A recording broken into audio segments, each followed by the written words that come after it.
All right, let's bring on our next guest as we kick off hour number 2. We'll go 3 wide here if you're watching us on QSportsTalk.com. We've got myself in Syracuse, Paulie in Charlotte, and Etan Thomas, I would assume in the DMV area. You coming to us from the DMV? Live Etan? from Maryland, PG County.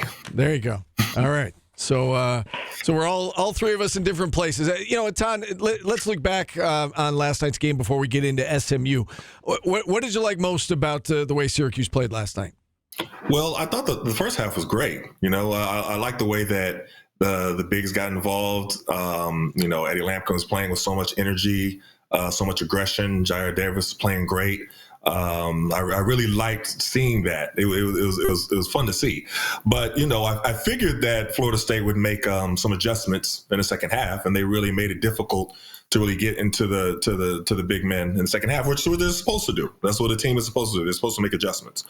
But it's interesting. We went through a drought here. I was getting a little bit worried there for a second. There was about 6 minutes where we didn't score. And I was like, uh-oh, you know what I mean? I'm sure other Syracuse fans were like, all right, it's not looking good. And then J.J. Starling really just took over. He scored, 11 of the next 12?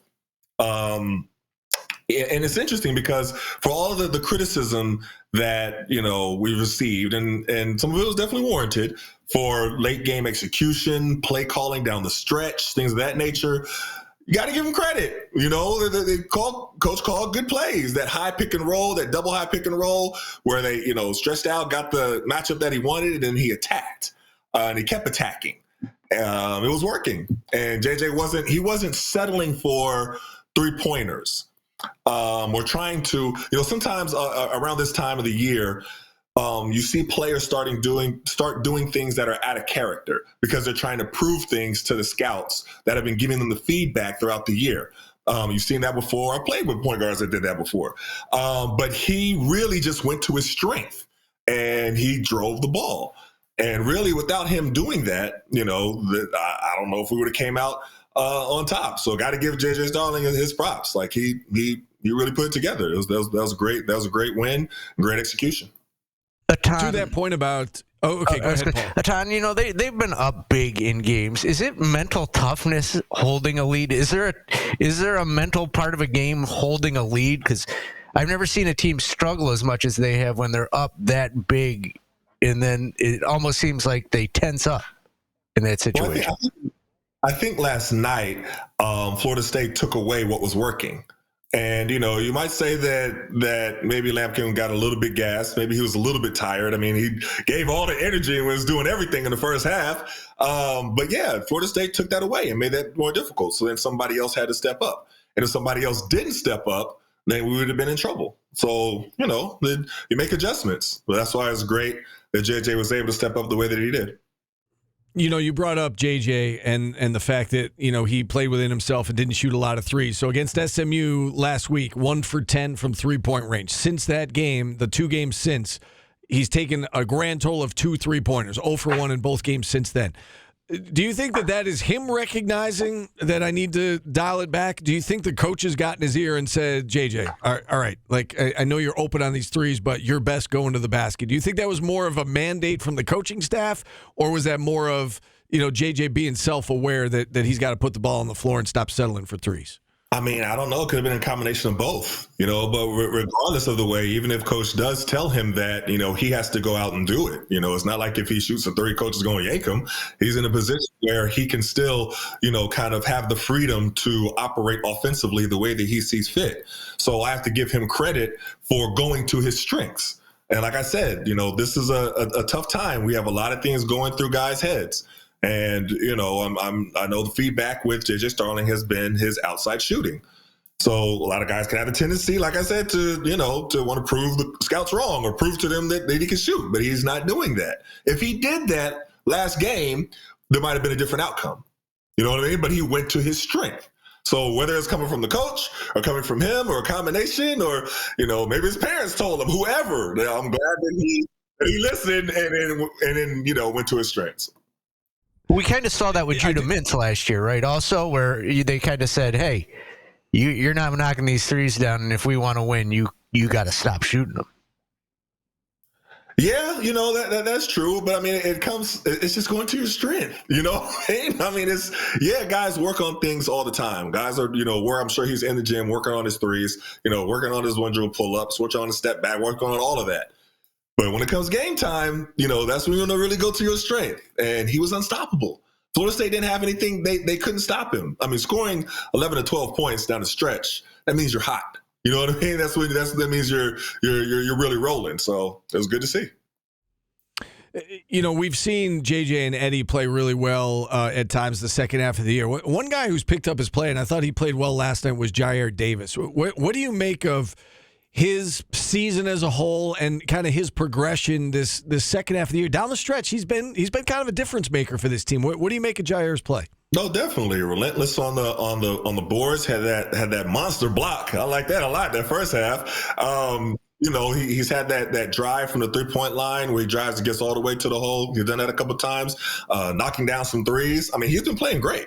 So really, inside out has really been, our bread and butter down this stretch. I mean, the two bigs, Jair Davis and Eddie Lampkin, they've really been exceptional. But he's really stepped up, and I think I heard some of the fans saying that they wanted him to not come out the game ever. You know what I mean? Like they want him to play.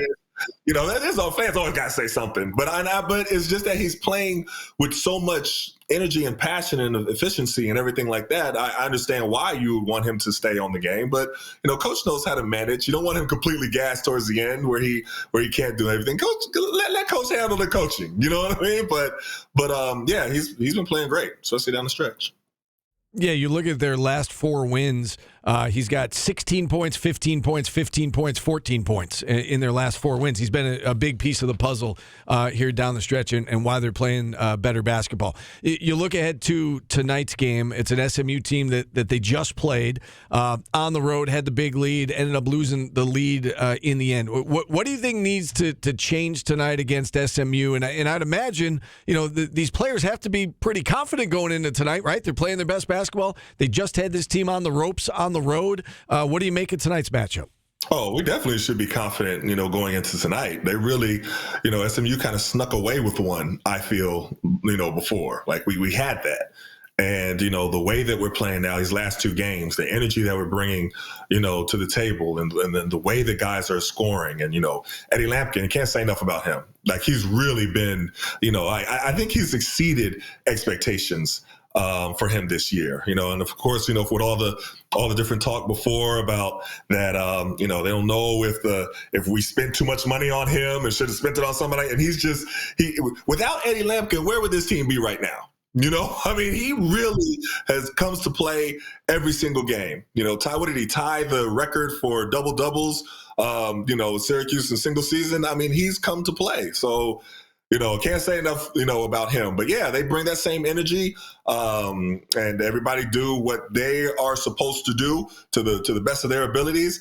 Now, of course, we do have to knock down some outside shots. You know what I mean? And yes, we do have to hit some free throws here. Those are certain things that have been, common, throughout the whole season. And I don't know. We got to be able to knock down some. But hey, guys go to their strengths, and I think we can definitely beat this team. I don't know what the odds are, or, what they have as predicted as percentages as far as being able to win tonight. But I think the guys should be very, very confident, that they could definitely get this victory tonight.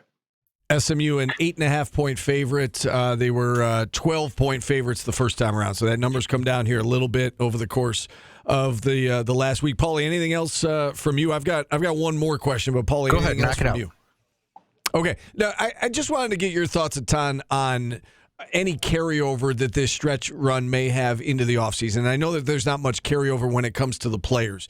The way that this season has closed out, though, as disappointing as it was, and for this team to play its best basketball at the end, do you think there's any carryover for Adrian Autry and his staff the way this season, it has come to an end, whether it's tonight, tomorrow, the day after, whenever it comes to an end?